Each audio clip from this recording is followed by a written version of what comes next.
کہ بہت ہی امپورٹنٹ ہے۔ قبر میں پہلا سوال بھی نماز کا ہوتا ہے اور آخرت میں بھی سب سے پہلے نماز ہی کا حساب کتاب ہوگا۔ فرض عبادات میں سب سے پہلے نماز جو ہے نا وہ آتی ہے، اور نماز ہی جو ہے وہ سب سے پہلے مختلف قوموں میں جو کہ جب سے دنیا بنی ہے اور مختلف پیغمبر آئے ہیں تب سے اب تک نماز ہی جو تھی وہ تمام پیغمبروں کی عبادات اور ان کی جو ہے نا وہ مراقبہ اور ہر چیز جو تھی نا اس میڈیٹیشن میں نماز جو تھی نا وہ ضرور شامل ہوتی تھی۔ یعنی کہ عبادات میں نماز کو جو ہے نا جو سب سے زیادہ اہمیت حاصل ہے وہ اسی طرح حاصل ہے جس طرح انسان کے جسم میں برین کو جو ہے نا وہ سب جو ہے نا وہ آرگنس پہ اہمیت حاصل ہے۔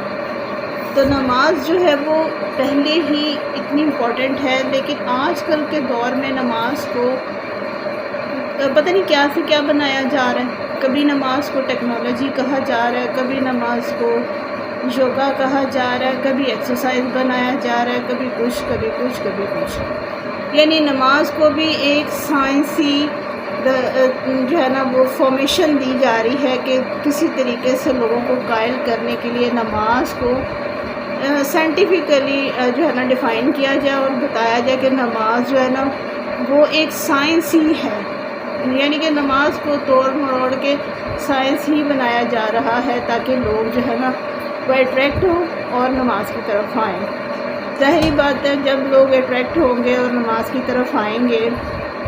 اس کی وجوہات جان کے پھر ہی آئیں گے نا۔ ظاہر ہے جب وہ دیکھیں گے کہ جی نماز سے ان کو یہ فزیکل فٹنسز بھی مل رہی ہیں اور جو ہے نا وہ ان کی برین کی ٹینشنز وغیرہ ریلیز بھی ہو رہی ہے، تو وہ اس سائڈ پہ پھر چل نکلتے ہیں، بجائے اس کی کہ وہ نماز کو اس کی روح کے ذریعے سے اس کے فوکس کریں، نماز کو اس کی روح کے حوالے سے وہ دیکھیں۔ وہ پھر اس نماز کو جو ہے نا وہ پریکٹیکلی ایک ساؤنڈ ایفیکٹ بنانے جا رہے ہوتے ہیں، کبھی نماز کو وہ ٹیکنالوجی بنانے جا رہے ہیں، کبھی کچھ۔ ایک چیز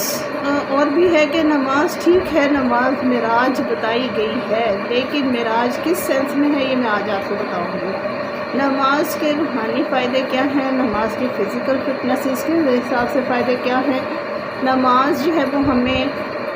کیا کیا بینیفٹس دے رہی ہے، عام معمولات